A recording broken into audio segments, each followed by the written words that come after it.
हाँ तो बच्चों साल ख़त्म होने को है और इसका मतलब ये नहीं कि न्यू ईयर आ रहा है, इसका मतलब है कि 2026 के फाइनल के एग्ज़ाम पास आ रहे हैं 10th के। और आप सब यही चाहेंगे कि आपके अच्छे नंबर आएँ, आपके माँ बाप, आपके रिश्तेदार, भाई बहन सब यही कह रहे होंगे कि जोर लगा के पढ़ लो, बस यही मौका है 10th का, अच्छे नंबर ला जाए फिर फ्री के फ्री। ऐसा कुछ नहीं होने वाला, आप कोई फ्री नहीं होने वाले, हालांकि पढ़ाई का वर्जन और भी बढ़ने वाला है। अगर आप यहाँ अच्छे से पढ़ेंगे तो फ्यूचर में पढ़ना आसान हो जाएगा। मेरी कोशिश ये रहेगी कि मैं एग्जाम्पल्स के साथ, कुछ प्रैक्टिकल्स के साथ इस तरीके से पढ़ाऊँ कि आपको टॉपिक समझ भी आए और आप अच्छे से नंबर भी ले सकें। अच्छे नंबर लाना बहुत ज़रूरी है और टॉपिक को पढ़ना समझना भी बहुत ज़रूरी है। अगर सिर्फ मार्क्स के लिए पढ़ेंगे तो आगे जाके प्रॉब्लम आएगी, लेकिन सिर्फ समझेंगे तो मार्क्स नहीं आएंगे, सीट नहीं मिलेगी। तो दोनों बहुत ज़रूरी हैं। मेरी कोशिश ये रहेगी कि मैं हर दिन नए प्रॉपरली और रेगुलर वीडियो डालता रहूं फिज़िक्स, केमिस्ट्री, मैथ के लिए, और आप लोगों को अच्छे से समझ आते रहें। तो मैं स्टार्ट करूंगा क्लास 9 से, ताकि आपके आगे आने वाली जनरेशन को भी कुछ फ़ायदा हो जाए, और अगर आप भी कुछ मिस कर गए, आपको कुछ समझ में नहीं आया है, तो आप भी उसको रिवाइज़ कर लें और समझने का मौका मिलेगा। तो मैं स्टार्ट करूंगा केमिस्ट्री के चैप्टर 1 से। तो चैप्टर 1 जो है वो है matters in our surrounding, simple तरीके से, उसमें कुछ और नाम होगा। तो बात ये है, पढ़ाई के में एक चीज़ आती है डेफिनेशन। कई बार पूछा जाता है डेफिनेशन ऑफ ये वो लिखो, और इसके अंदर बहुत ज़रूरी है कि आप डेफिनेशन वर्ड बाय वर्ड जो बुक में लिखा हुआ है वैसा ही लेके आएँ। अगर आप वैसा नहीं लेके आएंगे तो पूरे नंबर नहीं आएंगे, फिर वो टीचर उसको जैसे तैसे समझेगा, अपने हिसाब से नंबर देगा और आप आर्ग्यू भी नहीं कर सकते।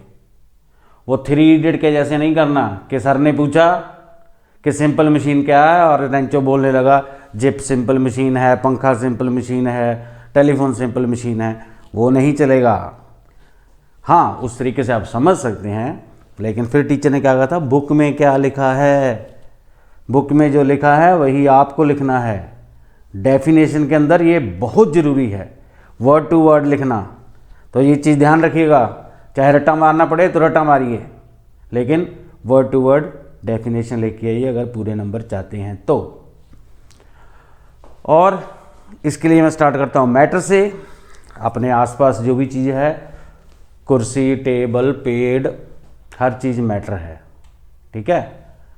अब मैटर के अंदर, घर के अंदर जो भी चीज़ें हैं वो मैटर तो हैं ही, लेकिन केमिस्ट्री को जो समझने का नज़रिया है आपका, वो आपको ज़रूर बदलना पड़ेगा।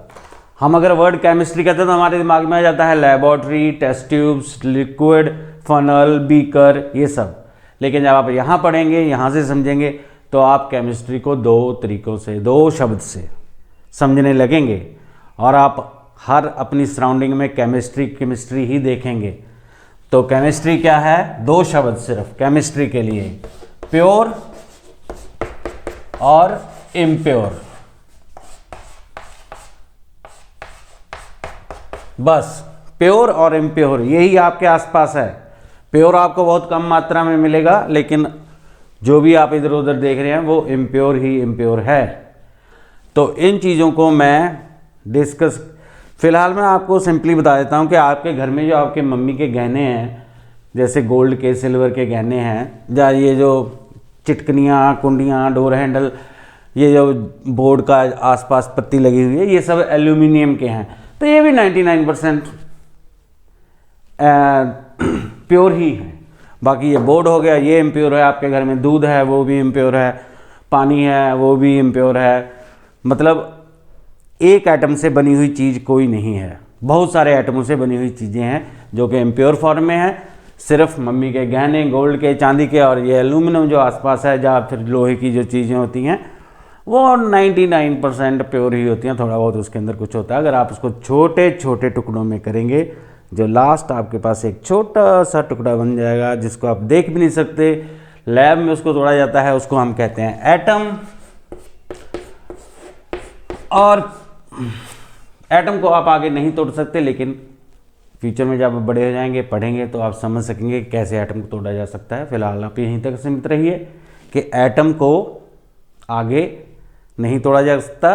किसी भी एलिमेंट का सबसे छोटा अंश होता है एटम। प्योर, एक ही तरह के एलिमेंट से जो प्योर चीज बनती है हम उसको कहते हैं एलिमेंट। और इसका मतलब ये हो गया कि अगर आप एलिमेंट के छोटे छोटे टुकड़े करेंगे तो आपस में एंड में आपको एक जैसे सेम टाइप ऑफ एटम मिलेंगे। और अगर आप इम्प्योर चीजों को ब्रेक डाउन करेंगे तो इसके अंदर आपको डिफरेंट टाइप के एटम मिलेंगे। ठीक है, तो एलिमेंट वो चीज होगी जो प्योर है, उसके अगर छोटे छोटे टुकड़े करेंगे तो सेम टाइप ऑफ एटम मिलेंगे। इम्प्योर के अंदर तो ऑब्वियसली डिफरेंट टाइप के एटम मिलेंगे। तो इन चीज़ों, तो जो सेम टाइप ऑफ एटम से बने होते हैं उसे हम कहते हैं एलिमेंट। ये जो है ये प्योर की कैटेगरी में आ जाता है। तो प्योर जो होता है वो element same type of atom से बना होता है। और टोटल नेचर के अंदर as per NCERT book 118 type के एटम हैं। तो अगर 118 टाइप के एटम हुए तो क्योंकि एटम से एलिमेंट बना होता है, सो एलिमेंट आल्सो 118 टाइप के। और दूसरा इम्प्योर के अंदर कैटेगरी हो जाती है जिसे हम सब्सटेंस भी कह सकते हैं और मिक्सचर भी कह सकते हैं। ये मैं सिर्फ आपको इसलिए बता रहा हूँ कि एक जैसे किसी चीज़ के आने से पहले आपको एक हिंट मिल जाता है कि आने वाला क्या है, तो आप थोड़ा सा प्रिपेयर हो जाते हो, तो एक डायरेक्शन आपको मिल जाती है। आपको पता चलता है कि हमें आगे जाके प्योर और इम्प्योर पढ़ना पड़ेगा जिसके अंदर सब्सटेंस होंगे, तो you will look forward for that, है ना। तो जब आप ऐसे करते हैं तो जब चीज़ आपके पास आएगी तो आपकी टेंशन, आपका ध्यान उसके लिए कंसंट्रेट ज़्यादा होगा। आपके अंदर सीखने की भी जो क्या कहते हैं क्यूरियोसिटी होगी वो ज़्यादा होगी। आप समझना चाहेंगे कि सर ने उस टाइम पे सब्सटेंस और मिक्सचर बोला था, अरे ये आ गए, देखिए ये क्या है। जब मैं भी जैसे पढ़ाऊँगा तो आपको ज़्यादा इंटरेस्ट डेवलप होगा। तो इसके बाद मैं आपको कवर करने जा रहा हूँ आपके कुछ बुक के टॉपिक्स हैं 1 by 1, तो वो हम थोड़ा डिटेल में पढ़ेंगे और मैं आपको उसके बारे में थोड़ा बताऊँगा।